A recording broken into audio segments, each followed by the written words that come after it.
Einsteigerkurs im Routengehen in der Haute-Provence. Muten kann jeder lernen. So, es machen so wenig Leute diese Arbeit, weil sie über die erste Frustration nicht drüber kommen. Aber so eine Route ist wie ein Werkzeug, wie ein Akkuschrauber. Nicht sofort kann man damit umgehen. Und wenn es nicht gleich funktioniert, dann, ich kann das nicht. Ich bin nicht dafür geeignet, sagen viele. Aber ich bin überzeugt, dass das nicht stimmt. Der Wünschelroute hat die einen Einfluss. Also das Material oder die... hat das eine Bedeutung? Das Material an sich nicht. Es gibt Metall, Holz, Kunststoffruten, Kombinationen daraus. Das ist nicht so wichtig. Wichtig ist vielmehr, wie interpretiere ich das, was ich spüre. Ja. Nur eins noch, Metallruten sind nicht sehr gesund. In der Radiästhesie haben wir es mit Energien und Strahlungen zu tun, die sind so gering und so fein, dass wir einfach keine Messinstrumente haben. Das beste Messinstrument ist der Mensch. Und das hier ist ein Indikator, ein äußerlich sichtbares Zeichen dafür, dass der Körper was wahrgenommen hat.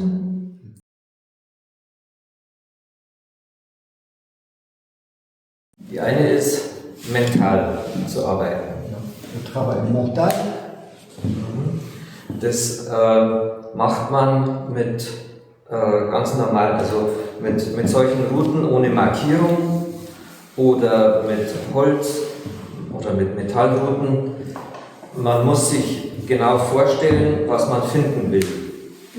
Wenn man dann an eine Wasserader kommt und die Vorstellung im Kopf hat, gibt es eine Resonanzbeziehung und dann gibt es einen Ausschlag.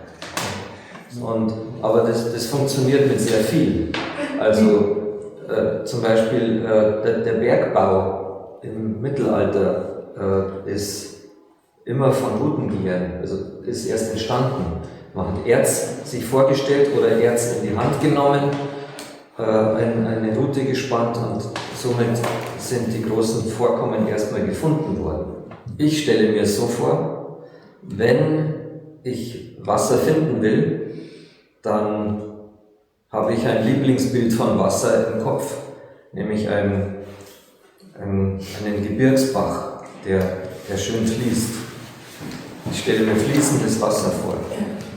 Und die Vorstellung davon ist energetisch sehr stark.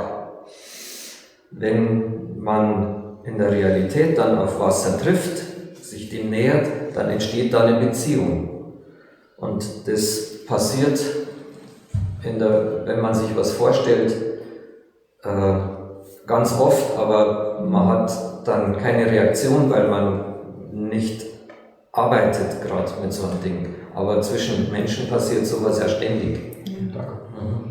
Das ist, deswegen im Deutschen sagt man muten, ein mittelhochdeutsches Wort, das bedeutet auch seinen Sinn auf etwas fokussieren und das macht man dann eigentlich mit dem ganzen Körper. Also, und die zweite Arbeitsweise nennen wir reelle Arbeitsweise. An dieser Antenne machen wir Markierungen. Diese Markierungen nennt man dann Grifflänge von hier bis hier. Und ich würde euch bitten, im Kurs diese Antennen zu verwenden, damit wir alle mit dem gleichen Werkzeug arbeiten.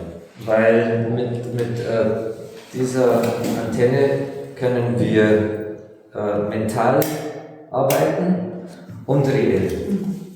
So ist die goldene Grifflänge.